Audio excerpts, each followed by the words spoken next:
Bonjour à toutes et à tous, bienvenue dans le Voyage intérieur, la série d'émissions de messages de vie MES Sage, produite par Richard Federman. La véritable sagesse n'est pas une assurance tout risque. Peut-être est-elle une espèce d'ouvre-boîte de la connaissance. Ainsi, elle se différencierait de la vérité, de l'erreur ou de l'ignorance. C'est un espace de recherche joyeux et libre que je vous invite à vivre maintenant. Message de vie, donné à comprendre.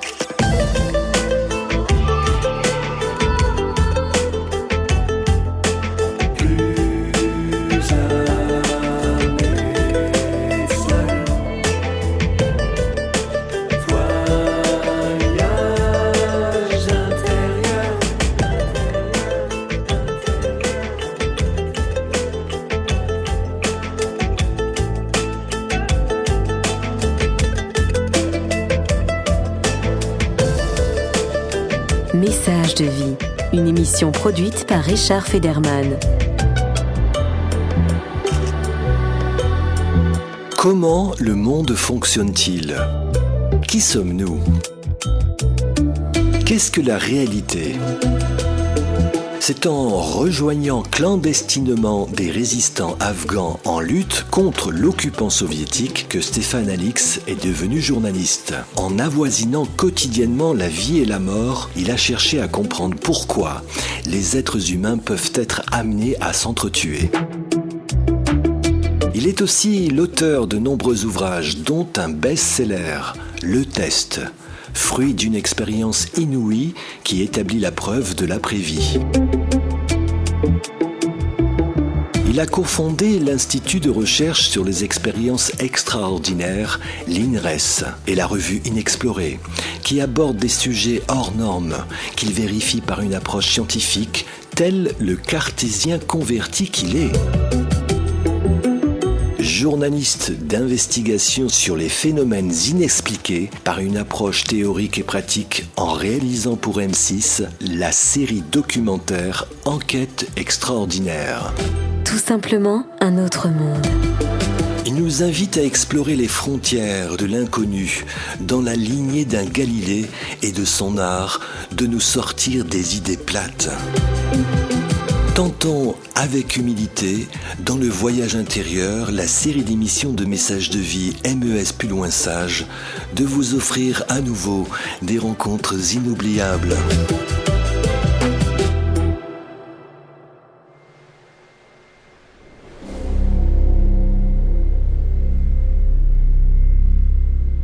Une expérience extraordinaire dans un monde cartésien.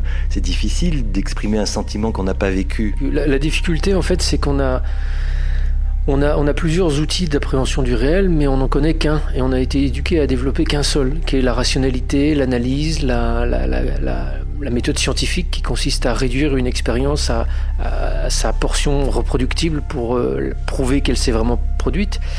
Or, toutes ces expériences qui touchent à la conscience, les expériences de mort imminente en sont une partie, mais il y en a plein d'autres, touchent à des dimensions immatérielles, spirituelles, pour ne pas dire le mot, et que ces expériences ont en commun d'être extrêmement difficiles à traduire en mots. Tous les témoins, tous les personnages qui ont vécu une expérience de mort imminente vous diront juste « Voilà, c'est extraordinaire, mais j'arrive pas à vous décrire ce que j'ai vécu. Parce que je baignais dans l'amour, j'étais dans la lumière, mais en même temps ça éblouissait pas. » On essaie de trouver des mots approchants qui sont extrêmement pauvres par rapport à la richesse de cette expérience. Donc moi, dans mon cheminement et dans mon travail d'enquête et de journaliste sur ces sujets-là, j'ai à la fois ce chemin très rationnel où j'essaye de comprendre si les expériences de mort imminente sont justes, uniquement une sorte d'épiphénomène du cerveau, une création, une hallucination, ou s'il y a autre chose. Donc cette recherche rationnelle permet d'aller quand même assez loin et de démontrer, et aujourd'hui beaucoup de médecins s'accordent sur ce point, que les expériences de mort imminente ne sont pas réductibles à un accident cérébral et qu'elles sont bien autre chose, qu'elles sont peut-être une expérience spirituelle d'une grande intensité qui n'est pas provoquée par le cerveau, voilà, là on ouvre un champ extraordinaire. Mais ça ne me rend pas la tâche plus aisée pour autant pour comprendre ce que c'est que cette expérience, pour deviner ce que derrière les yeux d'un expérienceur il peut se cacher de révélation, de certitude, de force, d'apaisement.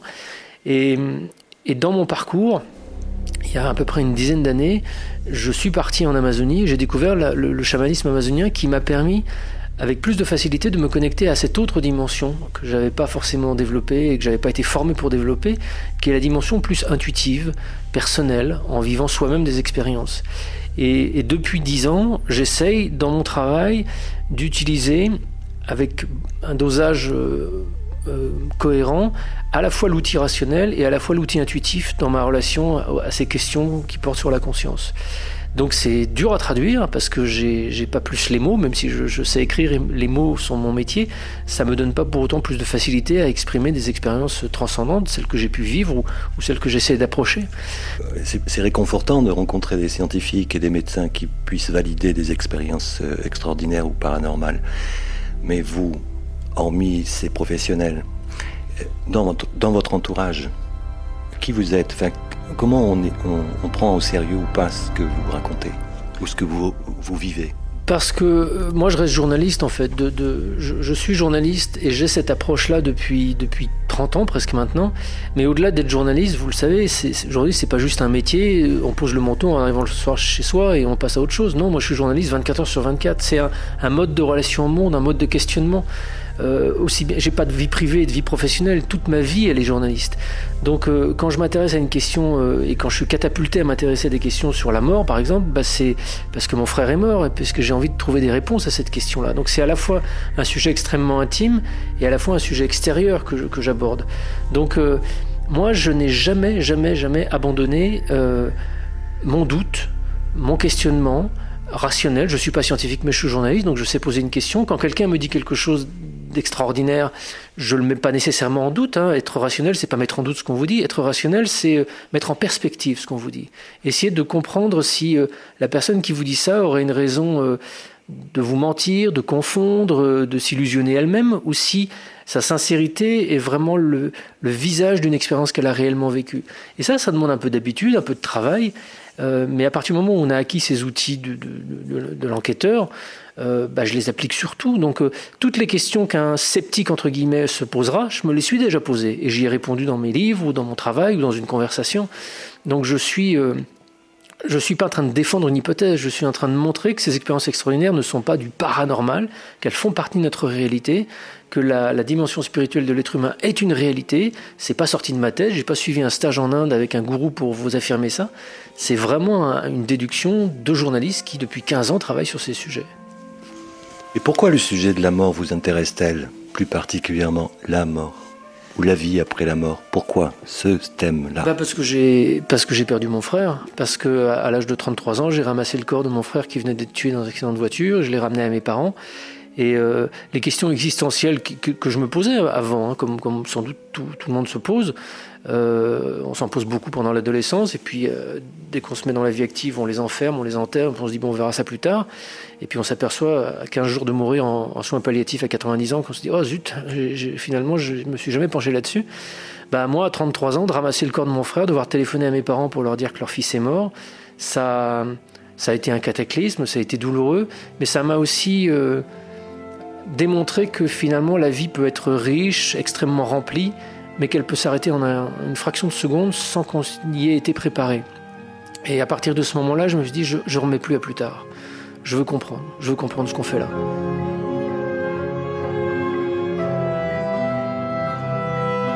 Un voyage extraordinaire avec Stéphane Alix. S'il y a une réponse accessible, qui soit pas une réponse religieuse, parce que je veux pas une réponse de foi, c'est pas un prêtre que j'ai envie d'aller voir, ni un imam, ni un rabbin, ni un lama tibétain. J'ai envie d'aller voir un scientifique qui me dise ce que l'on sait sur la mort, ce que l'on sait sur la conscience. Est-ce que mon frère, j'ai une manière rationnelle de savoir où il est aujourd'hui, ou est-ce que ce champ est définitivement fermé et la science a déjà répondu de façon certaine à cette question-là en disant voilà, la conscience, c'est juste une sorte de fabrication de notre cerveau. Quand le cerveau meurt, il n'y a plus de conscience, il n'y a plus rien. Donc je voulais savoir si cette réponse-là, elle était vraiment basée sur une démonstration scientifique. Et aux surprises, non. On vit dans une espèce de consensus, toutes et tous, un consensus matérialiste qui dit que rien n'existe d'autre que la matière, que notre cerveau, c'est ce qui fabrique notre pensée, notre capacité à voir, à se souvenir. Tout ça est une certitude partagée par tout le monde. Quand vous demandez à 3 chercheurs, à quelques médecins, si c'est vraiment une une certitude scientifique, vous découvrez que ce n'en est pas une, c'est une hypothèse. C'est une hypothèse qui est devenue une espèce d'icône de granit. Et moi, en tant que journaliste, ce qui a été formidablement excitant, c'est pas d'avoir des grandes révélations transcendantes. Ce qui a été formidablement excitant, c'est de découvrir que on ne se posait pas certaines questions pour des mauvaises raisons. Et y a-t-il une vie après la mort ? C'est une question qui peut se poser. On n'a aucune preuve absolument définitive et indiscutable qu'il y a une vie après la mort, mais on n'en a aucune qu'il n'y en a pas non plus. Donc pourquoi est-ce qu'on ne pose pas ces questions ? Pourquoi est-ce qu'on n'enquête pas ? Et voilà, je me suis engagé dans cette voie il y a une dizaine d'années, enfin un peu plus de 10 ans, et je continue de travailler là-dessus.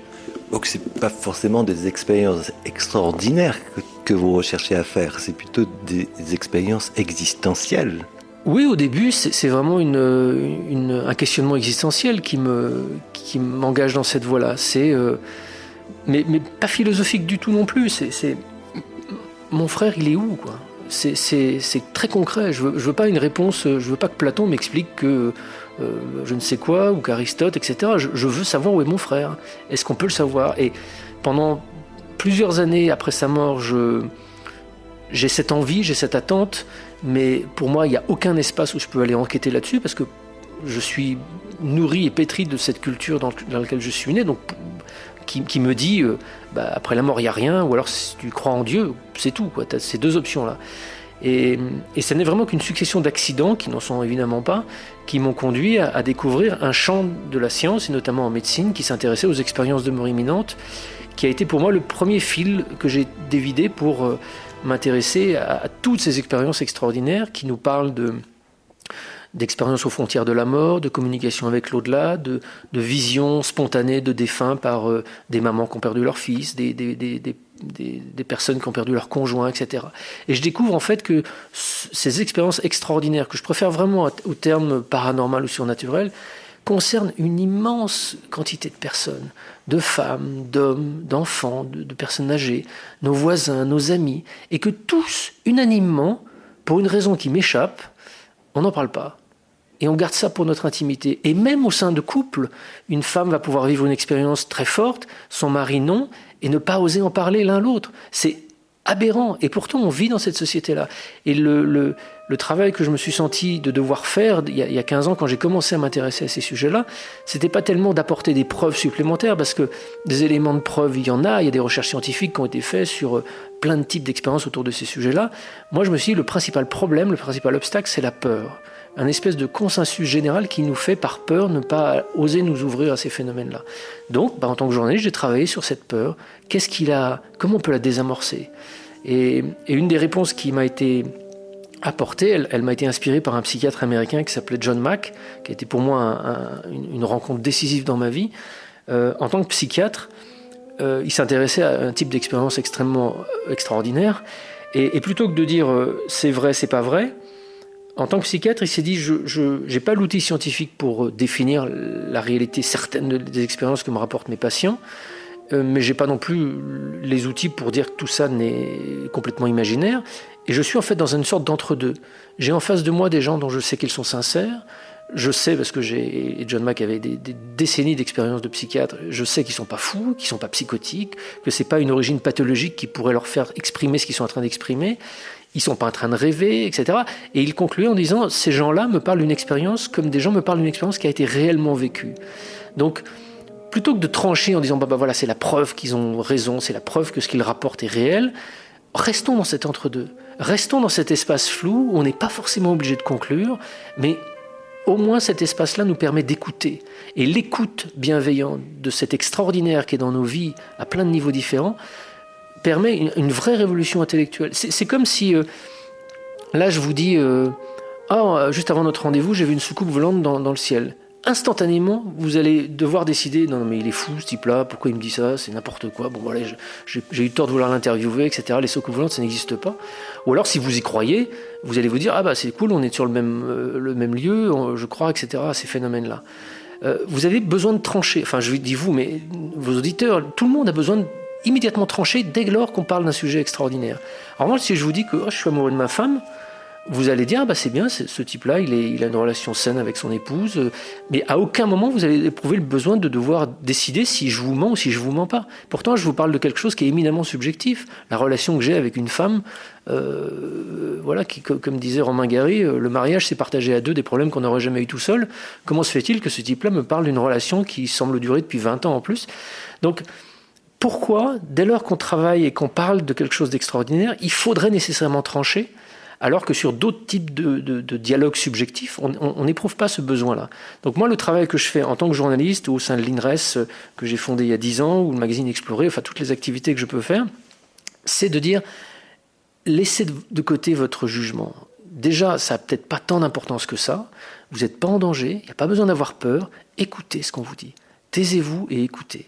Écoutez quand quelqu'un vient vous raconter une expérience un peu délicate, quand vous accompagnez une personne malade, ou éventuellement vous accompagnez quelqu'un en fin de vie. Taisez-vous, écoutez ce qu'il a à dire. Arrêtez de projeter sur votre entourage ce que vous avez envie de penser, ce que vous avez envie de croire. Écoutez ce que votre entourage a à dire, d'autant plus quand votre entourage a besoin d'exprimer quelque chose qui n'est pas facile et qui concerne une expérience peut-être extraordinaire qui a été vécue. Message de vie.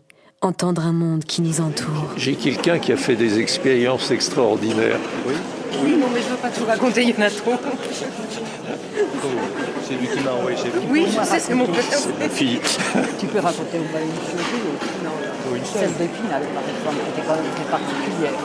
Oui, parce que les gens n'ont pas le... c'est comme vous voulez. Non, celle d'Épinal. Celle d'Épinal. Oui, c'est quand j'habite à Épinal, en fait, c'est un matin en prenant ma douche. Comment c'est parce que j'ai parlé. Ah, donc c'était un matin en prenant ma douche où j'étais la tête vers le mur pour prendre, avec l'eau sur les cheveux. Et d'un seul coup, j'ai eu une sensation étrange, comme si quelqu'un était derrière moi. Et je me suis retournée et effectivement, il y avait le haut du corps d'un vieux monsieur qui avait l'air tout aussi perdu et affolé presque que moi de se trouver là. Mais on ne voyait pas le bas. On voyait que le buste. Voilà. Bon, ça s'est réglé. Je suis sortie de la baignoire. J'ai eu la peur de ma vie, puis voilà. Il n'est jamais revenu. Mais tu sentais comme sa présence, tu disais, dans le couloir. Oui. Que c'était une maison où on sentait toujours une présence, mais qui était aussi sous une ligne de tension, donc peut-être qu'il peut y avoir quelque chose de commun aussi. C'est une des expériences. Alors je voulais tout d'abord vous remercier pour A2E, puisque ça date. Oui, ça date. Voilà. Et surtout pour l'INRES et toutes les réponses que ça a pu apporter aux personnes qui ont vécu effectivement des expériences. Voilà, merci et bonne continuation à vous. C'est très gentil. Merci au revoir, à vous. bonne soirée. Merci. Au revoir. Tu as vécu une expérience extraordinaire Quelque peu, ouais. Oui, mais j'ai pas envie d'en parler. Vous écoutez Le Voyage intérieur, la série d'émissions de messages de vie MES plus loin sage, aujourd'hui en présence de Stéphane Alix.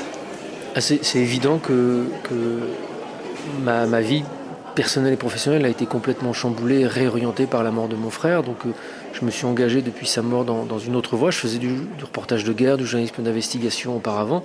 Et là, maintenant, je me suis complètement jeté corps et âme dans cette nouvelle frontière qui est la conscience humaine, l'exploration intérieure.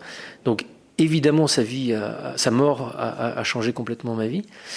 Est-ce que j'ai communiqué avec lui après sa mort par l'intermédiaire de médiums? Oui, j'ai eu l'occasion d'avoir un nombre incroyable de preuves qu'il était encore là, quelque part.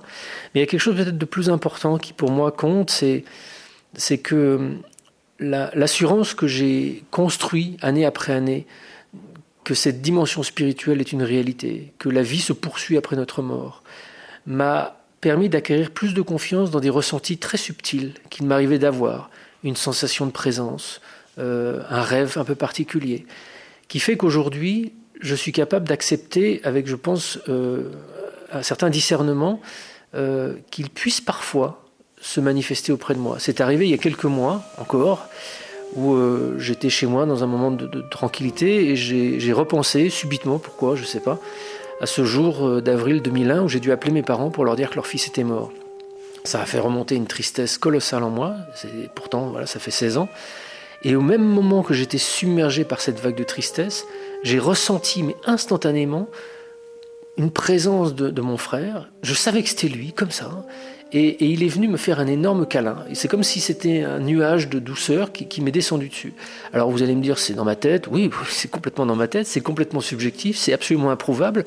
Mais je suis arrivé aujourd'hui à un état de confiance suffisant et un état de connaissance de mes mécanismes mentaux, de mon imaginaire, pour savoir que là, j'étais en train de vivre quelque chose de très particulier, qui était simplement la présence de l'amour entre deux frères, qui, loin d'avoir disparu par la mort de l'un d'eux, à cause de la mort de l'un d'eux, continue à être là, continue à exister. Et ça, je l'observe en moi, mais je l'observe chez des centaines de personnes qui m'écrivent, qui me partagent des expériences similaires. Je crois que on a des preuves quotidiennes que ces liens d'amour, parce que c'est de l'amour entre un frère et un autre frère, entre des parents et un enfant, ces liens d'amour, ils ne disparaissent pas avec la mort. Ils continuent à exister, ils continuent à être là. J'ai l'impression que la relation qu'on peut avoir avec des personnes de notre entourage, amis, famille, se métamorphose avec la mort. Elle disparaît pas, elle s'efface pas, elle se métamorphose. Donc on peut se retrouver à être le seul individu vivant humain sur cette planète, parce qu'on a perdu tous nos proches, mais tous nos proches, ils sont pas partis nulle part. Ils sont autour de nous, ils continuent à avoir une relation distante, différente, grâce à laquelle ils peuvent nous aider, nous inspirer, nous accompagner. Ça, j'en ai acquis la certitude aujourd'hui, de façon à la fois, encore une fois, rationnelle, mais aussi très intuitive. Quels sont les cas de figure où les familles ont eu des conflits avec leurs proches et qu'ils sont partis? Ça, c'est courant aussi, des choses qu'on n'a pas pu se dire, d'où l'intérêt d'aller faire des expériences et de vivre ces expériences pour continuer à dialoguer. La corollaire de ce que je viens de dire, c'est que quand il y a effectivement des choses à régler, elles peuvent encore l'être. Vous pouvez parler. Alors vous n'allez pas entendre forcément la réponse. Si par exemple vous avez un passif lourd à régler à votre papa qui est de l'autre côté, parlez-lui tant que vous voulez. Il vous entend. Enfin, je dis ça, j'affirme ça, je suis peut-être un peu péremptoire, mais j'en ai l'absolue conviction. Il vous entend. Vous n'allez pas entendre sa réponse parce que lui, il manque d'énergie, ou il n'est peut-être pas dans un espace où il va être en capacité de le faire, ou vous n'êtes pas capable d'entendre parce que, voilà, peu d'entre nous ont des capacités suffisamment ouvertes de clairvoyance ou de perception extrasensorielle pour capter ces messages. Mais il vous entend. Donc si vous avez besoin d'exprimer une rancœur, d'exprimer de la tristesse, d'exprimer des choses qui sont sur le cœur, vous pouvez le faire à haute voix. Et je pense qu'aujourd'hui, il y a de plus en plus de techniques de psychothérapie qui reconnaissent implicitement cette capacité à exprimer des choses à haute voix, et que ces choses-là peuvent avoir un effet bénéfique à la fois sur vous et puis peut-être sur cette dimension de l'au-delà. Je travaille beaucoup avec un psychiatre qui s'appelle Christophe Fauré, qui fait de l'accompagnement de deuil très difficile. Et aujourd'hui, lui, il arrive après des centaines et des centaines de parents ou de personnes qu'il a accompagnés dans des parcours de deuil très très lourds, suite à des suicides ou des meurtres, des choses comme ça. Il est absolument convaincu que le travail thérapeutique qui est fait sur nous dans un cheminement de deuil a un impact aussi sur notre défunt. Une maman qui, par exemple, vient faire un suivi de deuil parce que son fils s'est suicidé, il y a de la culpabilité, il y a de la douleur, il y a tout ce que vous pouvez imaginer là-dessus. Et je pense que l'apaisement que la maman peut toucher un tout petit peu en faisant ce travail d'accompagnement, ce travail de deuil, et ce qu'elle va pouvoir exprimer peut-être, qu'elle a besoin d'exprimer auprès de son fils, va servir à l'apaiser, elle, mais peut-être aussi son fils de l'autre côté, qui lui aussi peut-être s'en veut ou se dit « Ah zut, j'ai quand même finalement fait beaucoup de peine aux gens ». C'est pas une question de jugement. Moi, j'ai vraiment le sentiment que entre le monde des morts et le monde des vivants, il y a pas une grande métamorphose qui s'opère. Il y a juste une sorte de rupture qui empêche un dialogue tel qu'il se faisait auparavant. Mais les gens continuent à évoluer de l'autre côté, on continue à avoir les défauts qu'on avait, les qualités qu'on a, on continue à peut-être réaliser un certain nombre de choses qu'on n'a pas eu le temps de réaliser du temps de notre présence sur cette planète. Et on est capable d'entendre. Et justement, ce lien d'amour, il crée c'est pas un truc New Age que je dis, c'est vraiment pour moi une sorte de canal effectif de transmission. C'est comme un câble. Plus l'amour est important, plus le câble est gros et laisse passer la fibre optique. Et par ce câble, on peut exprimer tout ce dont on a besoin d'exprimer, et ça arrive directement en temps réel à la personne.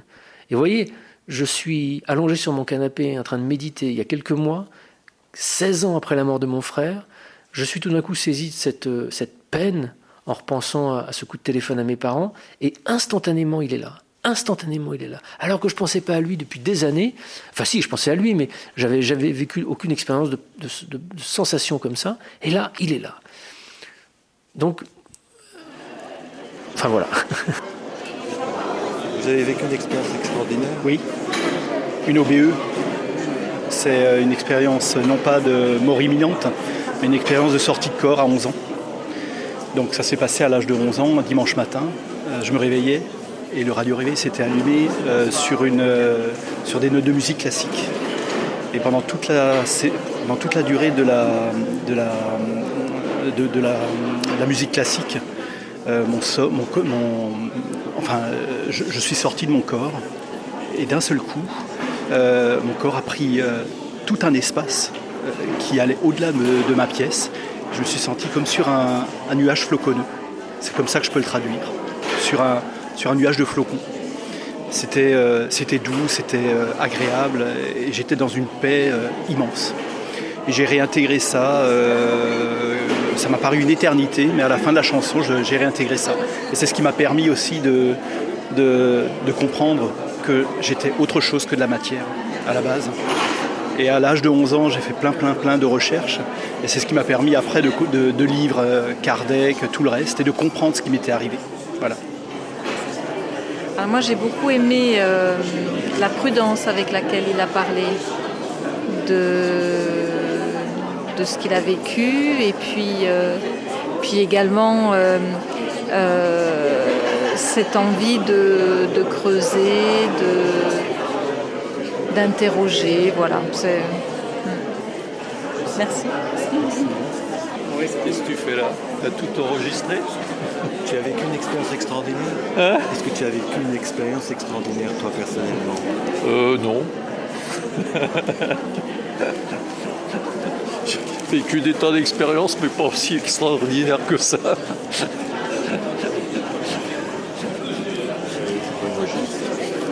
Ceci dit, je l'ai trouvé très intéressant. Non, j'aime bien la démarche de pensée, même si je n'adhère pas à tout, mais il y a une démarche humaine, une recherche sur soi-même que je trouve tout à fait intéressante. Vous êtes journaliste. Alors, sur certains plateaux de télévision, les personnes qui parlent des rencontres avec les défunts sont moquées. À votre avis, quelle relation entretiennent les médias avec l'extraordinaire, j'allais dire le paranormal? Très honnêtement, depuis des années que je fréquente les plateaux en tant qu'invité, j'ai dû me trouver une seule fois devant une espèce de caricature de sceptique. C'était sur un plateau d'une émission très populaire, mais dans l'immense majorité des autres cas, enfin la quasi-totalité des autres cas, je perçois un intérêt. Je pense que la société a évolué dans le bon sens sur ces sujets-là. Il y a toujours évidemment des zones de réticence, il y a toujours des zones de frein, mais globalement, à partir du moment où on travaille sur ces sujets de façon un peu plus subtile et intelligente que vouloir pertinemment convaincre notre interlocuteur qu'on a raison et que c'est comme ça, il y a un vrai espace de dialogue qui s'instaure. Et encore une fois, cet extraordinaire, il est dans notre vie au quotidien. Plein de gens en sont témoins, que ce soit des ovnis ou des communications après les défunts. Vous en parlez, tout le monde a une histoire autour de ça. Donc il y a un moment où cette espèce de prégnance de ces expériences extraordinaires dans la société finit par atteindre un tel seuil que ceux qui donnent à penser à la société et les médias sont obligés de rattraper un petit peu ce niveau de présence dans la société. Donc soit ils continuent à être dans le refus, dans la moquerie, et puis ils vont plus faire d'audience, soit ils essaient de s'ouvrir avec un peu plus d'intelligence, de subtilité, en s'intéressant à ces sujets-là de façon moins caricaturale qu'ils le faisaient auparavant, et là, ils vont rencontrer une adhésion du public et faire de l'audience. Donc c'est aussi un intérêt. Quand j'ai fait cette série de documentaires pour M6, c'était pas parce que tout d'un coup le patron d'M6 s'était mis à avoir une vraie dimension spirituelle, c'est parce qu'ils disent on va faire de l'audience en travaillant intelligemment sur ces sujets-là. Et il avait raison. Et on a fait des très très beaux scores en faisant des émissions où il n'y avait pas, à la fin du documentaire, le sceptique de service qui vous dit tout ce qu'on vient de vous raconter, tout ça, en fait, ça n'existe pas, ce sont des fadaises. J'ai fait des documentaires qui sont passés certains en prime, avec une vraie ouverture sur la réalité de ces phénomènes, qu'il s'agissait des guérisseurs, de la vie après la mort, des médiums, etc. Et donc voilà, j'ai vraiment le sentiment qu'à partir du moment où on travaille sérieusement, où on prend en compte les légitimes doutes d'une majorité des gens, on est respectueux de notre public et il n'y a plus aucun problème. Message de vie, donné à comprendre.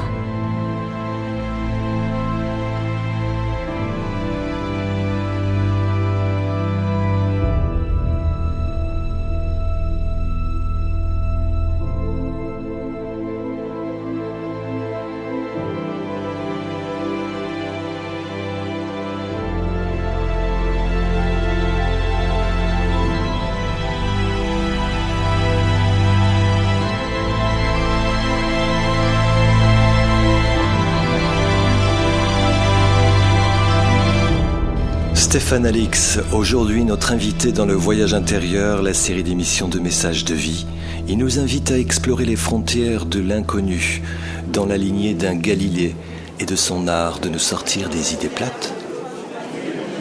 Moi, c'est simplement dans ce qui se passe tous les jours. C'est des signes de mon frère qui va être compliqué de prouver parce que moi, je sais, je connais mon frère, mais c'est des petits signes qui vont me passer, c'est des petits sur une plaque d'immatriculation, c'est ses initiales qui vont apparaître, c'est un signe que je vais lui demander, c'est une aide qui va m'apporter, c'est des signes de sa présence qui vont me réconforter et qui ne me parlent que parce que j'ai l'expérience d'avoir vécu toute mon enfance avec lui, qui peuvent paraître futiles à d'autres, mais pour qui, moi, de manière irréfutable et sans partir dans du délire ou de l'espoir, ça montre que c'est une vérité et qui aide. Voilà.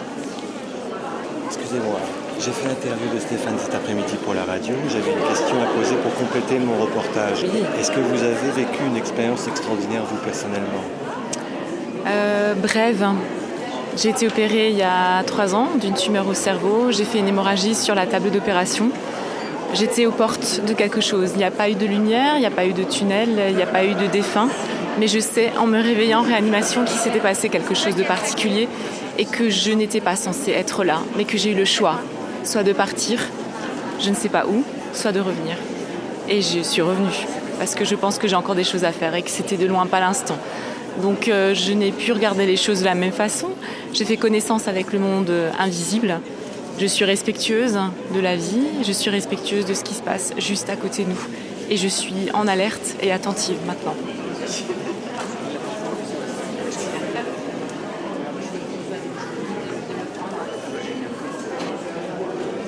Une expérience extraordinaire, c'est-à-dire il m'est arrivé d'être... j'ai été dans le coma et j'ai vécu une sorte de MI. Donc je me souviens d'avoir passé dans un tunnel très long, assez petit, tout noir, avec une lumière très blanche au bout, avec beaucoup de couleurs, peut-être des fleurs, je ne sais pas. Beaucoup de couleurs au bout de ce tunnel et arriver à mi-chemin, m'être arrêtée parce que c'était le moment de s'arrêter et comme si j'avais reçu un appel de me dire non, tu as des choses à faire encore en arrière, retourne de là d'où tu viens. Et je me suis réveillée, il manquait 3 jours à ma vie et ma vie n'a plus jamais été pareille après. Mais quelque part, j'ai trouvé que dans sa démarche, il y avait comme une thérapie personnelle.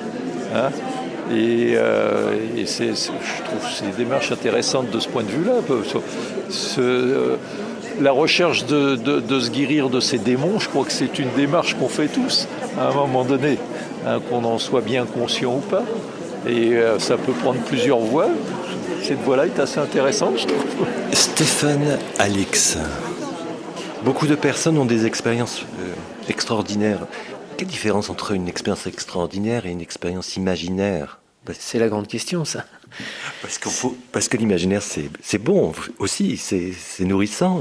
Donc, c'est de l'extraordinaire d'être dans l'imaginaire. Et pourquoi l'imaginaire ne serait pas réel ? Parce que dans notre société, on oppose imaginaire à réel.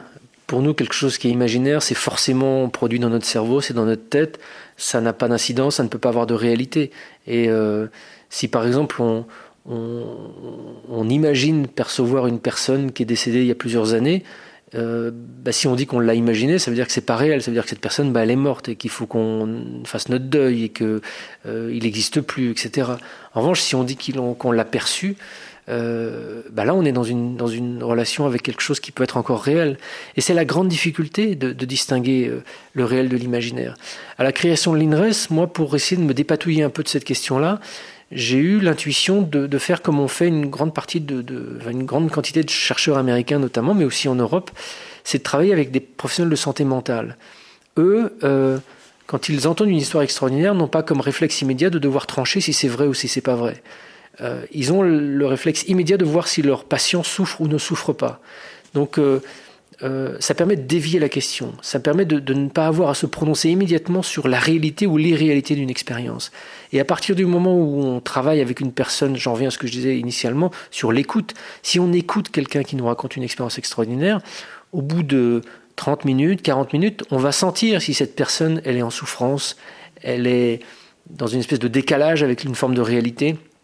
Et si manifestement on peut quand même plutôt suspecter que ce qu'elle nous raconte est une espèce de fruit de son monde intérieur, peut-être lié à des souffrances, à des perceptions erronées de la réalité, etc. Ou si au contraire cette personne s'exprime d'une façon cohérente et est capable de faire elle l'aller-retour entre la perception qu'elle nous décrit et le positionnement qu'elle en fait dans la réalité.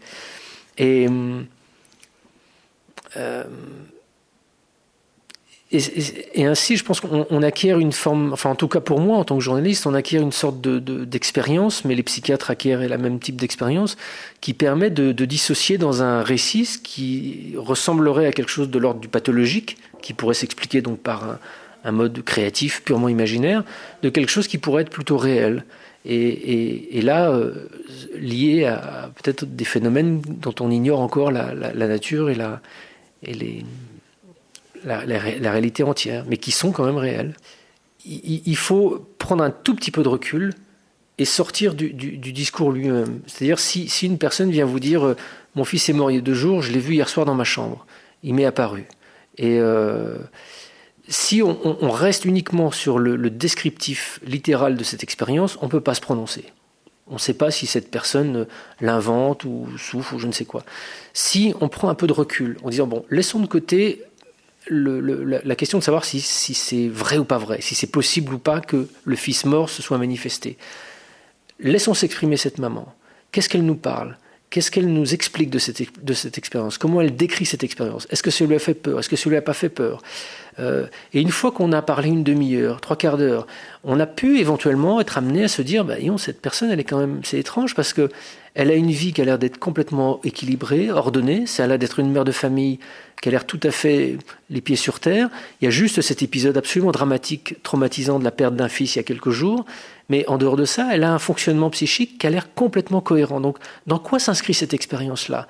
On ne peut pas parler d'hallucination dans un tableau comme ça, parce qu'une hallucination, c'est attaché à plein d'autres facteurs de dérangement, de délire, de confusion qui vont être identifiés quand on prend le temps de discuter avec cette personne-là. Donc si tout d'un coup, dans cette écoute, on n'est pas capable de voir aucun des autres marqueurs d'un délire, d'une hallucination, mais qu'on a juste cette expérience-là, ça nous permet peut-être de se dire que c'est pas elle qui a généré cette expérience-là. C'est pas sa souffrance qui a permis de vivre cette expérience de contact avec un défunt. Et à partir du moment où on a fait ça avec une personne, on va le faire avec une deuxième, une troisième, une quatrième, des centaines. Et à partir de ce moment-là, on s'aperçoit que des milliers de personnes qui sont dans des situations de perte d'un proche ont vécu des expériences similaires, en ne présentant chacune aucun signe de pathologie, aucun signe d'hallucination. Et là, statistiquement, ça commence à faire un petit peu lourd. Mais cette accumulation d'éléments statistiques importants n'est possible que si on commence déjà à écouter sans a priori une première personne. Et ça, c'est un chemin que font plein de psychiatres que je connais, avec qui je travaille en France et à l'étranger, et qui sont troublés parce que leur écoute bienveillante de ces patients leur permet de deviner. Comment ces médecins ou ces psychiatres peuvent-ils se passer des anxiolytiques, par exemple ? Parce qu'on a tendance à porter un jugement rapide et on se dit le médicament va faire le reste. Comment on peut discerner le vrai et le faux ? Encore une fois, au début du magazine Inexploré, on avait un grand entretien avec un psychiatre important au début du magazine. Donc j'ai interrogé tous les grands psychiatres que connaît le pays, Ruffo, Cyrulnik, André, etc., etc. Et je leur posais tous la même question. Comment est-ce que vous distinguez dans une expérience extraordinaire ce qui est du domaine du pathologique de ce qui serait du domaine du réel? Et tous, unanimement, me disaient votre question, c'est pas la question que je me pose, moi je m'intéresse à la souffrance. Est-ce que la personne que j'ai en face de moi souffre ou elle ne souffre pas? Si elle souffre, je réponds à cette souffrance, éventuellement avec la médication, mais si elle ne souffre pas, je l'écoute. Et je m'intéresse à son expérience à un autre niveau. Comment est-ce que, s'il s'agit encore une fois d'un deuil, comment est-ce que cette expérience qu'elle a vécue peut apporter de l'aide dans le cheminement de deuil qu'elle vit. Et à aucun moment, je vais lui dire que cette expérience est de son imaginaire, que ça n'existe pas, parce que ça ne sert à rien. Ça sert à rien du tout. Ça sert éventuellement à quelque chose si la personne est en immense souffrance. Si cette expérience génère des peurs, des craintes, il faut effectivement la rassurer, la ramener dans la réalité. Mais si cette expérience ne crée aucune souffrance, aucune gêne, au contraire est plutôt bénéfique dans un cheminement, encore une fois, de deuil, autant la valoriser et dire et rassurer cette personne sur le fait que elle n'est pas seule du tout, elle aura en vivre, que plein d'autres vivent des expériences similaires et que on peut pas se prononcer sur la réalité spirituelle de cette expérience, mais qu'il y a peut-être quand même des chances que ça soit ça.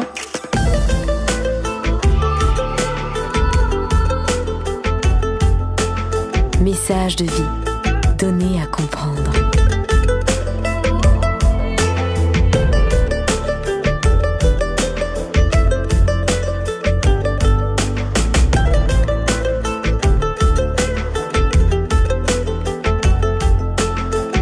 C'était Stéphane Alix, notre invité aujourd'hui dans le Voyage intérieur, la série d'émissions de messages de vie MES plus loin sage.